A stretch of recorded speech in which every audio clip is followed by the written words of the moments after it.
السلام علیکم ورحمۃ اللہ۔ دوستو کیسے ہو؟ امید ہے آپ سب خیریت سے ہوں گے۔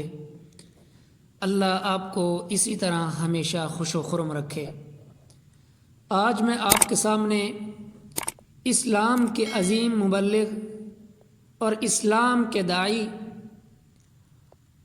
اور ظلم کے سامنے پہاڑ بن کر ڈٹ جانے والا ایک واحد شخص جس کو دنیا امام احمد بن حنبل رحمہ اللہ کے نام سے جانتی ہے۔ ممبر و محراب سے صدا بلند کرنے والے تو بہت ہوتے ہیں، لیکن ممبر و محراب سے وفا کرنے والے بہت کم دیکھے۔ یہ داستاں ایسے ایک شخص کی ہے کہ جس نے راہ وفا میں قدم بڑھایا تو وفا کے اصول اس پر فخر و ناز کرنے لگے۔ جس نے قرآن کو سینے سے لگایا اور ظالم بادشاہ کے سامنے ڈٹ گئے تو حق ادا کر دیا۔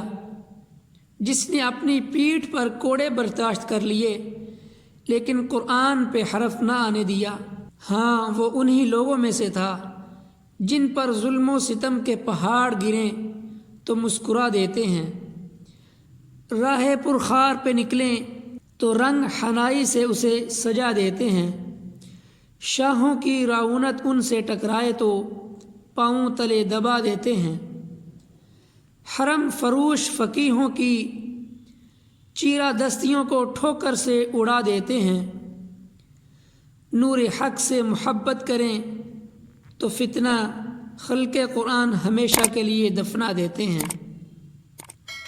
جن سے ٹکرانے والے ظالم اور جابر خس و خاشاک بن کے اڑ گئے، وہاں اب تک سنا ہے سونے والے چونک اٹھتے ہیں، صدا دیتے ہوئے جن راستوں سے ہم گزر کے آئے۔